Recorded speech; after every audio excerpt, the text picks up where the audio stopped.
all these learnings kind of cobbled together as we go, but things are coming so fast in terms of the innovations. You really don't have time to stick your head in the sand and say, we'll come up next quarter and see what's happening, because it's moving too quickly. Today we have Henry Hayes on the pod. Henry is our second-time guest. He's a founder, keynote speaker, and adjunct instructor at LSU. He's also the co-founder of Disruptive, which helps companies get ready for and implement disruptive technologies like AI before it disrupts them. And that's why I invited Henry here again today. He was on episode 11, and a lot has happened in 7 months since we last talked, and there's a lot going on with AI and sales. So get ready to take notes as we dig into the latest developments on episode 20 of the Systematic Selling Podcast. Henry, welcome to the pod again. It's good to be back. I feel like I'm on the Johnny Carson show, like first, second time. I should go in a jacket or something. I know it, man. We need to have some sort of merch just for you as the the second time virginity. You have taken it over, brother. That's it. Henry, anything that I've missed in that intro you'd like to add or clarify? No, it's Sean. This is so interesting because when we talk about this, I can't believe it's been 7 months. Yeah, but we have an urgency at Disrupt Ready because this is moving at speeds that we've never seen. Okay. Simply put. And so because of its disruptive potential, that's why we really think the best day to get in was yesterday. Yeah. So I'm glad we're talking about it again because so much has happened and will happen in the future. So it's funny, one of my new patent lines with our clients is, look, I want you to skin your knee. I want you to make a mistake. Because if they're making mistakes, it's telling me that you're in the game. If you're not doing that, you're on the sidelines and there's too much happening to give away that time. So real quick, if I can double click on that. So when you say skin your knee, what are specific examples of what that might look like when it comes to kind of getting into it with AI? Yeah, there's this big, bold phrase that's popular these days in our neck of the woods, Sean, and it's AI strategy. Meaning, I like to ask people, do you have a Netflix strategy or a blockbuster strategy? And you're familiar with the story. Everyone is. Yeah. And no one wants a blockbuster strategy. But then the question becomes, okay, well, that's a cute slogan, but how do we even conceptualize what our strategy could look like? So just that path alone, is your data ready? Do your sales folks enter the right amount of data? The answer is probably no. Do you have the resources? Do you have the people for all of this to, let's say you have a great strategy, but you don't have that in tow, it doesn't really matter.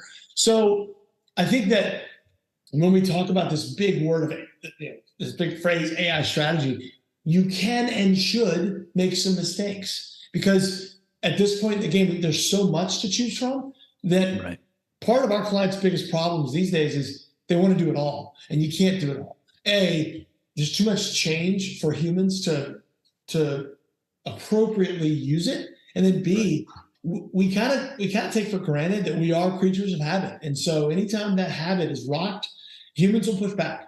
And I think it comes from they don't understand it and or they don't have a sense of what it means to them personally. And so we're working a lot more on the human side of the change, but that's why we say a skin knee or a mistake, you almost have to make it because nobody gets this clean the first time. What's an example of maybe a mistake that might happen? You say skin your knee, so it's not major, but sometimes people are afraid of even making that mistake. What does that look like? What to give our audience a frame of reference? Well, I'll flip it on myself. I mean, so I know you talk a lot to salespeople and sales managers and executives. So let's talk about sales. Yeah. So a skin knee in our world would be once you understand the technology's power to replace boring and mundane tasks, to automate. We say automate to dominate. Yeah. Once you understand, Sean, that power, a skin knee could be, hey, Sean's staying put and Henry's company isn't. So now all of a sudden, you're doing things in an old way that take you longer, cost you more, and frankly, you don't love doing.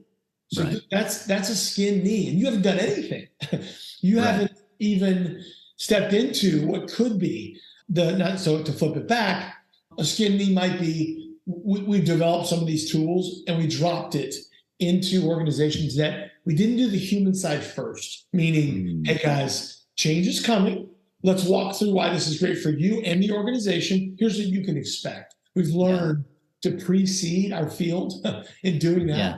So again, all these learnings kind of cobbled together as we go, but things are coming so fast in terms of the innovations. You really don't have time to stick your head in the sand and say, we'll come up next quarter and see what's happening, because it's moving too quickly. Yeah, you're having to stay on top of it. And I'd imagine, when you use that sales example, a skin knee might be that, hey, we're automating certain aspects of our sales process and it's sending out messaging that we think is highly targeted, and maybe there's a little glitch and we're sending out the wrong stuff. Sometimes that could happen. Is that what you've seen, that you can still dial it back and fix the issue, but you won't know it until you try? Yeah. And look, we talk a lot about individual customer personas in the sales and marketing part of our business. 100%. And a lot of times it takes work to get to what exactly those look like and what do they mean to a business. And then how do you communicate, how often, on what platforms, A/B testing on messaging. Do we use video? Do we use voice? Are there always calls to action? How do we not I always like to have permission from my customers, Sean, meaning I don't want to blare in your face when I don't have permission. And that's how the typical ad industry has run. It's like, hey, man, you want to get back to the Jacksonville Jaguars game, but no, we're going to interrupt you for 3 minutes with these paid ads. Yeah. And we just got kind of numb to it. We don't think that's right. And so there will be some feeling out and some skin knees as you find what's perfect for you and your customer base. But boy, when you get there, talk about a strategic advantage. Let's drill into that. So when you talk about the strategic advantage of when it works well for both you as the company and for the customer, what does that look like? Could you provide our audience a glimpse behind the curtain? Yeah. Again, I mean, boy, you're talking about a massive change, Sean. Forget the tech for a second. If the folks that are watching this or listening to it, just put up a Monday through Friday roadmap of what their people do. Let's say you have 30 people in your organization, 1 through 30, they do A, B, and C Monday through Friday. We would say that their chances are better than not with artificial intelligence and or machine learning. We can pull pieces of that Monday through Friday to make it quicker, more efficient, and almost always cheaper. And oh, by the way, we've yet to do any of these kind of task flow replacements. And someone calls me raving hot mad to go, give me that back. I love doing cold research as a salesperson. I love sending cold emails just to be told no. Nobody said that, Sean, because it's the drudgery of the job, quite frankly. And so, gosh, you talk about competitive advantage. All of a sudden, Sean's shop of 30 looks like 90. And so what of the shop of 90? They're behind. And they are unemotionally, their cost of goods is now different than their competitor. Yeah, and I know we've talked about this before. Is when I've used that metaphor of an Iron Man suit, an exoskeleton that essentially gives you leverage with your existing talent. So it seems like that's what you're still speaking to. Let's drill to the. Well, let's take a sales rep's role that you're talking about, some of the drudgery that they deal with and building their lists to, sending out cold emails and so forth. What is AI doing right now to give that sales rep a Iron Man suit? Yeah. So again, if you just take the parts of the job that say, hey, Sean, what do you really dislike? But Monday through Friday, you say, well, I dislike it, but it's part of the job. It's part of what's expected because at the end of the day, we want more sales. Okay. Right. So if I start at the top of that Sean funnel, all the activity that comes into his funnel, and now at the very bottom, a customer is the output. We try to drill down into that funnel as much as we can to say, Sean, let me put you in the hotspot of activity that A, you're really good at, and B, you enjoy, right? If we can do that, you're going to be a happier employee and you're going to produce more. And typically with salespeople, it's this. It's being in front of their customers with a warm to hot setting, right? Okay. 100%. So then all the things that would qualify to get the salesperson to that hotspot, that's what AI can and is doing. You know, the research, right market segment, right timing, right message. That piece right there, that's huge. That's a ton. So things like curating info and or lists of customers for a salesperson to make sure that, hey man, gone are the days when you're throwing a bunch of mud against the wall and whatever sticks you glom onto. That's not a winning strategy. It's not efficient. And nobody really likes working that way. So taking curated lists and making sure that, again, right place, right message, right timing. We have a new phrase, one size should fit one in terms of messaging.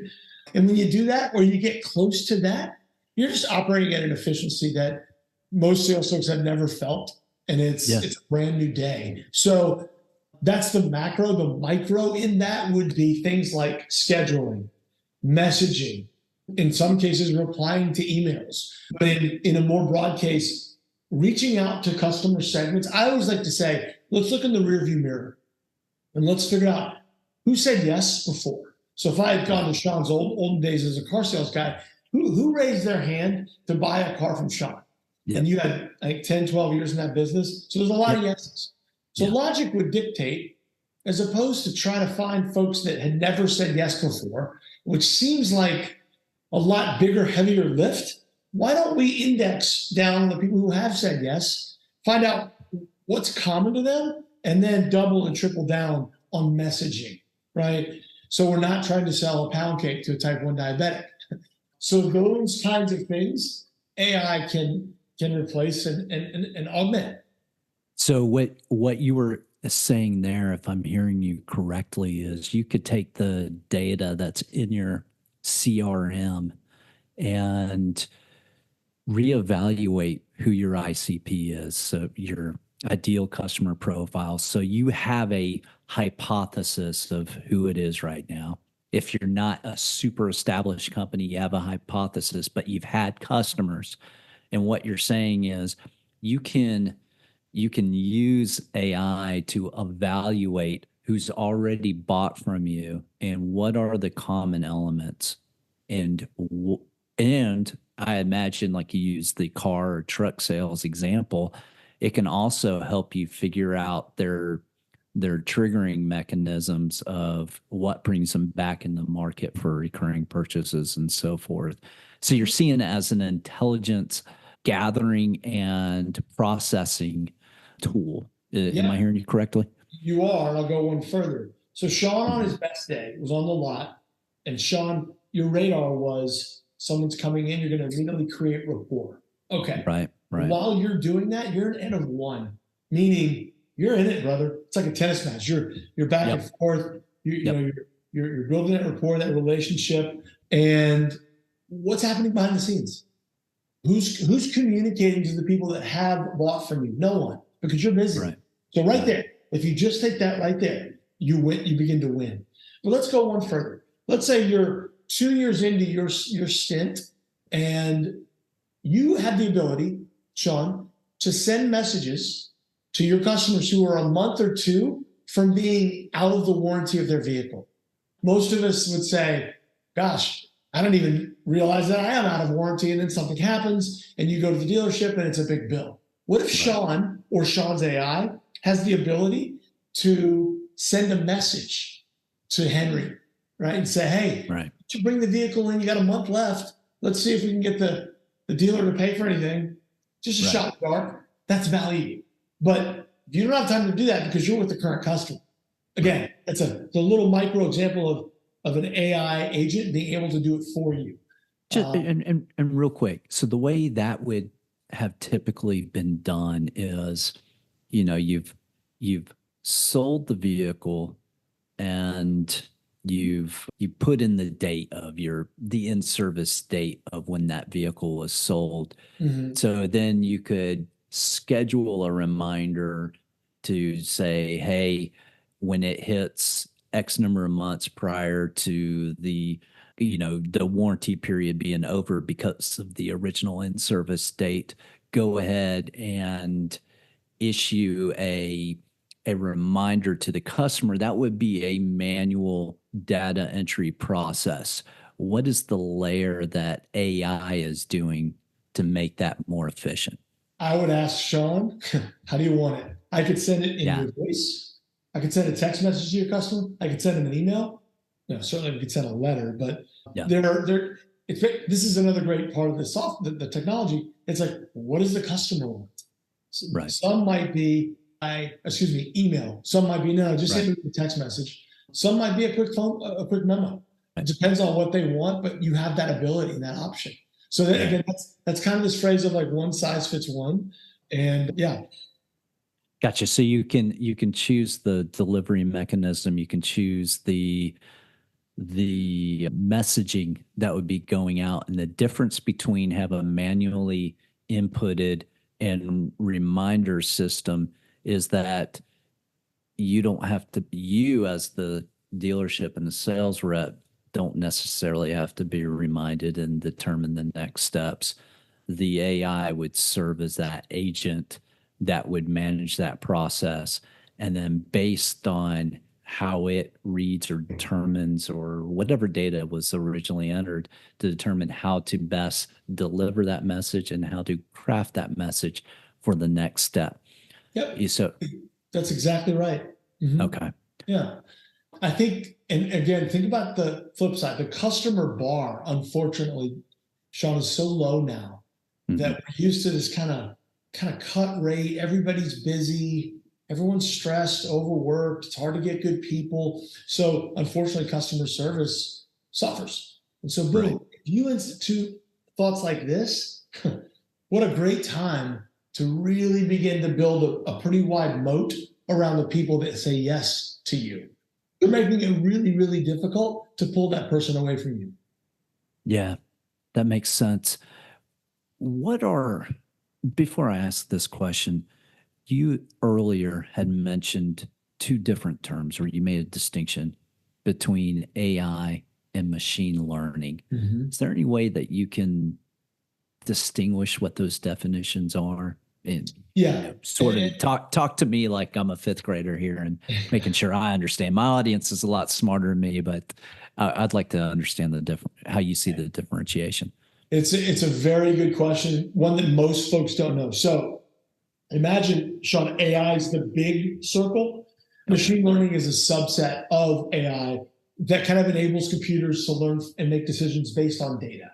So it's literally the machine is learning. Now, that means that the corpus of data we feed it, the better and the more volume, the cleaner and better in terms of volume, size of the data, the better. So unfortunately, as humans, sometimes we haven't done the best at data collection and harvesting. So that needs to change from a human behavior perspective. But it really starts with machine learning. It's like data collection is the first step. The second step is training that data. Then we test and validate, did our training work? Then we deploy, and then you continuously kind of tinker and tweak it. Now, so AI, big circle, machine learning, smaller, deep learning, the smallest of the three. And deep learning suggests, so it's machine learning, but on a very narrow subject to where the output you're getting is something you've never seen before. And so a great way to think about where machine learning is going to really hit home would be healthcare on like disease state prevention, type 2 diabetes. We have a lot of data, millions upon millions of folks who have that disease. So the machine can be pretty good at coming up with predictive metrics about who's at risk and why. So and then what would the deep learning then take to the next level using that same healthcare example? Yeah, so deep learning would be on a niche within kind of this, let's say, cancer detection. Okay. And we would sit a deep learning program on a specific kind of cancer to get as high a prediction rate as we could. That would also involve something called neural networks, which are a little bit harder to understand, but It's simply you're giving the AI more data that we know is good, and it's coming out with a better outcome. Got it.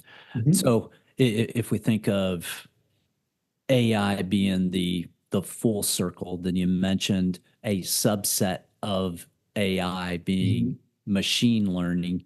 Is deep learning a subset of machine learning, or is it a separate subset of AI with separate capabilities? Yeah, it's a subset of the machine learning piece. Okay. Meaning we're now involving neural networks, and these have multiple layers, not to get too technical. Sure. But it's kind of like a hierarchical way that we're teaching it to learn. So it's almost like a bunch of if this, then that. In that regard. And that's where you're going to see, Sean. I always say, and you've heard me say this, the ChatGPT stuff is kind of the kids table, which I think it's a great way to start. The stuff we just talked about, that's the big boy, big girl table. And that's where the advancements are going to come and come quickly. So if you don't have some experience at the kids table, it's going to be harder to understand machine and deep learning. I'm curious, and I'm going to ask this question with the assumption of, hey, I'm not looking for proprietary information or anything like that, but are there some cool AI projects related to sales that your company is working on that you're able to talk about, kind of provide? Absolutely. Okay. For anybody that in the sales and marketing and messaging side, Sean, really what we recommend is you kind of miss if you don't do an inventory of who said yes before. So we've got to come up with these individual customer personas to be able to then chart a course forward, right? Say, great, okay, now we know that nine big personas have bought from Sean. Awesome. Right. Now let's get as specific as we can in the 9. Who are they? What are their pain points? Why do they care? How do they like to be messaged? On what platforms? At which frequency? What do they like to hear and what don't they like to hear? And then let's double and triple down on that with metrics. That's the other thing. Look, I was a good analog sales guy who went with my gut a lot, Sean, because I could affect people. Yeah. But there wasn't a lot of metrics or key performance indicators associated with my gut. I'm an N1. Those days are gone because the data will tell us what's working and what isn't working. Yep. And so that's something that we really recommend from the beginning to say, who said yes? Because if we don't have that information, we're guessing. Right. And that is critical, especially when you're bringing on new sales reps, of them being able to have access to those personas to know exactly who they should be going after, because you've already done the legwork, or your AI system has already done the legwork to be able to define those. That's right. Are there other types of projects besides the evaluating your past data? Are there other types of projects you're seeing, whether it comes on the prospecting side, when it comes to preparing for discovery and so forth? Are you seeing where are you seeing AI intersect? Yeah. So you and I, Sean, we're on LinkedIn a good bit. We believe in that platform. I'll tell you, in my opinion, most salespeople do not. They either I agree. For various reasons, they're not talking out loud enough. So if you just start there, and a lot of it's fear, I don't have anything to say. Nobody cares. But what it really is fear. So one of the things we do is create very custom, interesting, bespoke messages that come from them with a posting schedule and things like calls to action and, Calendly links to book to get on their appointments. Now, this strategy, the gentle shift that salespeople need to be aware of, is you need to begin to create value for those folks to say yes. It's not about what you can sell. It's about how can you make their lives better? Because when you do that, they'll be interested. But when you don't, to me, you're just whispering in the wind. And so that's one example of, you talk about lead gen. You want to get a whole lot more leads, you got to talk out loud. And people have 100%. To know what you're doing. Otherwise, you're doing it traditionally, which most of your competitors are. You're yanking on someone's sleeve when, they're busy. And we're hitting folks over the head time and time again, thinking it's going to work, and we're actually gently upsetting them over time. And so we think, no, it's time to flip that script. Completely agree. And I want to hit the pause button here to talk to my audience. What Henry is talking about here is vital, especially if you are a sales rep. But I want to speak with the owners and the founders. You might have hesitation in allowing your sales reps to be a face out there on their own, apart from your brand. Because I know that, because I've spoken to a lot of you. And there may be that fear and hesitation of, well, I don't want my sales reps building name. They'll get recruited, or whatever the case might be. That's a fear-driven response. I can tell you that you will be setting your sales rep up for success, and you'll be setting up your company for success by being open-minded and allowing your reps, in fact, empowering them to begin talking to your ICP through LinkedIn, talking to the pains and challenges and pain points that your customers have. Equip your sales reps, provide that opportunity. The iron fist and the draconian social media policies are holding your company back. Not all of you are doing that, but some of you are. So become open-minded. That is my encouragement to you. All right, Henry, anything you want to add to that? Well, yeah. So what you just said, Sean, I don't think people even realize, look, there would be immediate impact to their bottom line. They'll be 100%. More efficient. They'll be more productive. They'll sell more. But Sean, we're still so early. If a company would adopt that strategy, they don't understand. You would create a boutique cottage industry of your own by just talking to your customers about how you've embraced the technology, because most folks are still afraid, or they're falling prey to the headlines, or they're just saying this is the way we've done it. So if you made that move and it was palatable to your customers, wow. I mean, we've seen this before. They're going to call and say, Sean, what are you doing differently? And you could, what an awesome way to have a sit down, right? And to get back in front of your customer. Completely agree. If I took myself back 16 years ago when I was selling trucks, but tools like LinkedIn were what they are now, I mean, I know one thing that I would be doing that I rarely see, because when we were at the dealership, and the one I was at had just an excellent learning culture, what we would do is we would have what's called walk-around competitions. These are walk-arounds the vehicle, where you're talking about the features and benefits of the vehicle, especially when you have a brand new model coming out, being able to do that. And we did that in an analog way with no video or anything like that.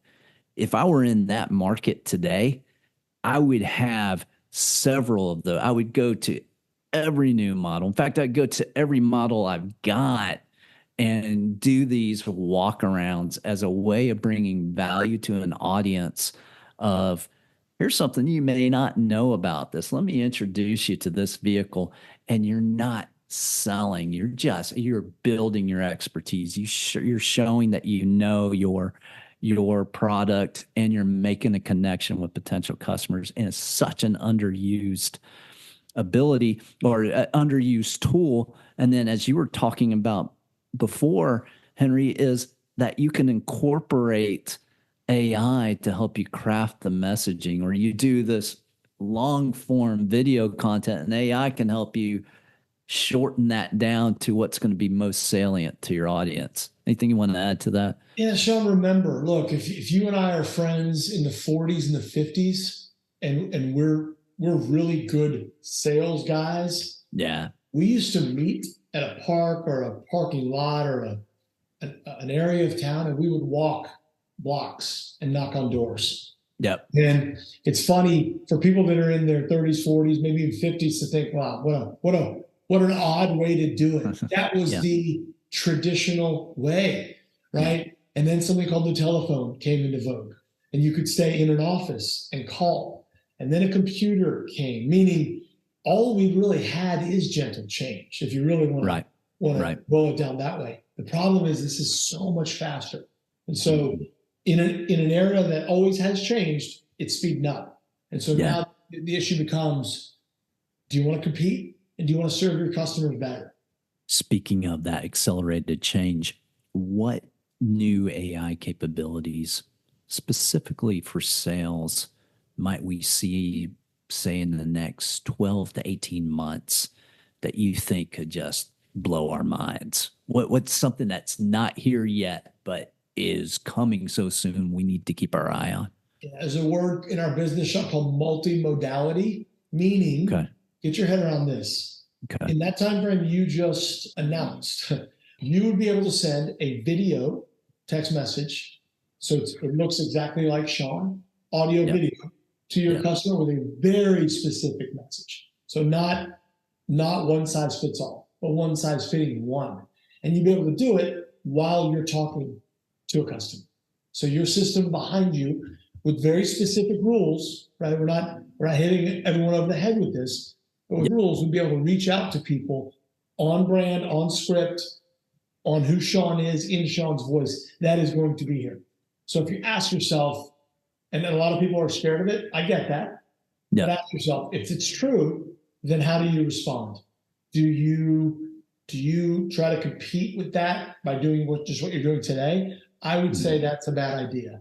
What's the so when you say compete with that, are you saying being resistant to it, or what are you to clarify?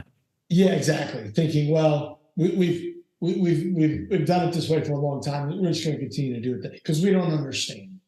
Right? Yeah. I forget the name of the movie back in the 90s where they cloned the guy, to be able to do different things, and then the clone of the clone and the clone, and eventually it got degraded. So some of us that are Gen X, we'll have that fear in our back of mind, but on one level it sounds super exciting. On another level, it sounds like there might be an ethical issue that has to be addressed in terms of if there's a clone of me, a digital clone of me interacting with the customer, does that need to be disclosed to the customer that this is Sean AI and not, the Sean original? Yeah, I think those are fair questions. I think those are up for the vendor who's using it to answer, because everyone's a little different. I mean, look, does Netflix tell Sean that they're using AI today on his interface? Does Amazon? Because they are. Does Uber? Does Lyft? Does Waze? This is in our world, the watch we wear, the phones we use. So you're using it, you just don't know it. So what I would say, I don't want to minimize the question. What I want to do is make sure that folks don't get hung up on, we have to have an answer. It's like, well, no, you don't. You need to be comfortable with the rules that you and your customers play by. And as long as you serve them better, I don't think anybody cares. I really don't. Yeah. I agree. And initially that may be just another level of a skin knee, and you decide how you want to do it.